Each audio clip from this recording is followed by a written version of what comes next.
Identification of any living being, any creature, any plant, we have to consider some important characteristics. And these characteristics are, first of all, we will study the morphology. Morphology is the study of external features of any organism or plant. Then anatomy. Anatomy means internal structure, its tissue from inside. So that is anatomy. Then cytology. Cytology means study of cell, which type of cells are there, whether the organism unicellular or multicellular, what is the number of cell, the functioning of physiology of cell, all those that will study under the cytology. Then nature of behavior of the cells. Then physiology, functioning of different parts, life processes, different life processes of that particular creature or plant. Then ontogeny or development, how it is developed from the zygote and it will grow inside, it will convert into the adult, that is known as ontogeny. Then reproduction, which type of reproduction it exhibits.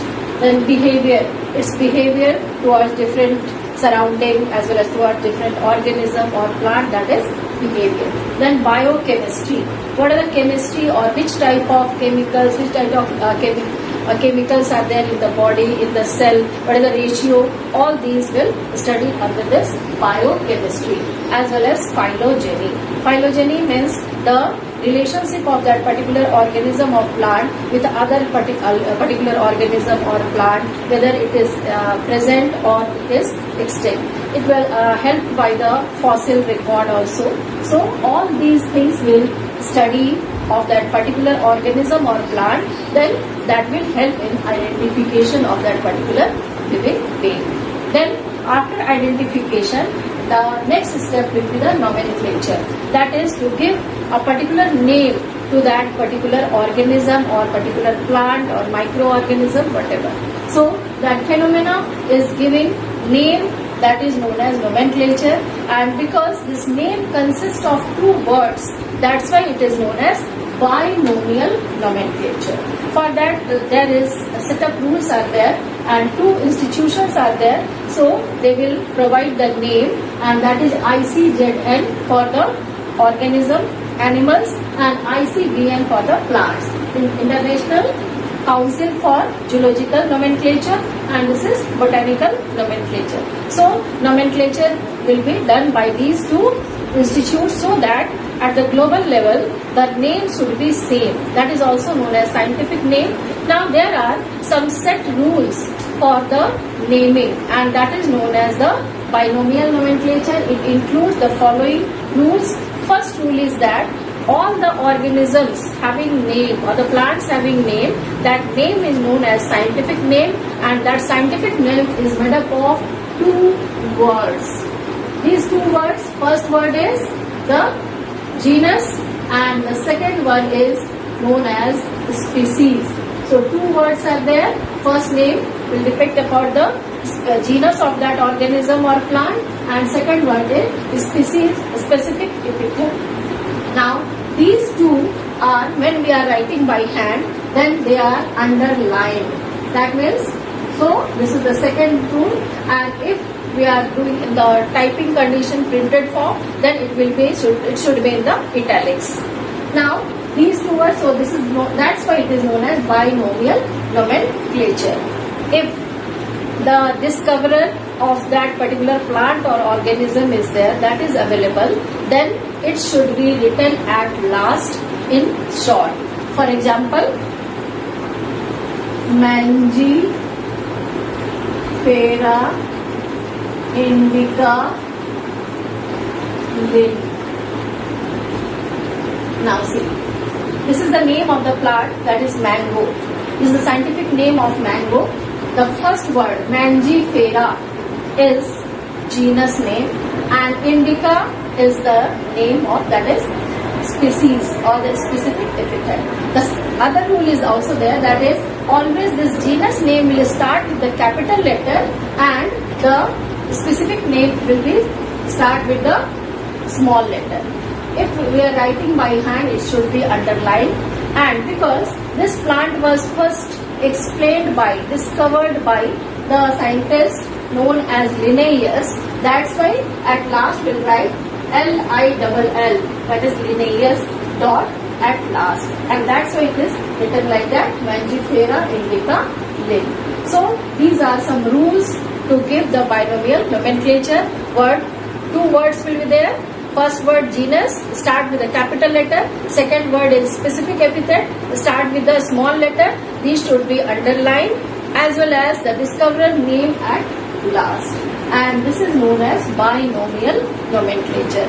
So after naming that organism or plant, their vernacular name is also there, that is local name, but at global level, single name will be there. Now, after their nomenclature, now they will be classified. They will be kept in group, that is known as the hierarchy, a series of succession of different rank. They are categorized in different taxa, different rank, and that is known as the hierarchy. For studying this, understanding this, these are the hierarchy. To learn that, this sentence is there: keep pot clean or family gets sick.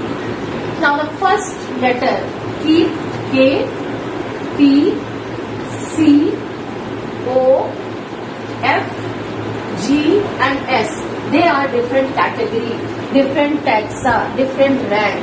You can see here, K for kingdom, P for phylum if it is animal, if it is plant then division. Then C for class, O for order, F for family, G for genus and S for species. This is the example of the mango and this is the example of the man, human, that is the scientific name. You can see here, kingdom, there are only two kingdoms, plant kingdom as well as animal kingdom. All the animals are kept in the Animalia kingdom and all the plants are kept in the Plantae. Then the phylum, division of this plant is Embryophyta, class Dicotyledone, order Sapindales, then family Anacardiaceae, and genus is Mangifera and species is Indica. Similarly here for human, Animalia is the kingdom, Chordata phylum, Mammalia class, Primata order, Hominidae family, Homo genus and Sapiens is species. In this way we can see this is the hierarchy of the classification that we'll discuss now. In this slide we can see the method of giving names to any organism or plant. So there must be a single scientific name at global level, and there are some rules for giving scientific name. There are two institutions, that is ICZN for zoology, that is the animals, and ICBN for the plants. So these two institutes gives the scientific name to the plant or animal. Now there are some rules, which rules are: first is that all the scientific name must be made up of, consist of two words. First word is known as genus name, always start with the capital letter, and the second word is the species name, which is starts with the small letter. Now if we are writing by hand, then it must be underlined, or if it is in printed form, it must be in italics. For example, we can see here the name of human, scientific name, that is Homo sapiens.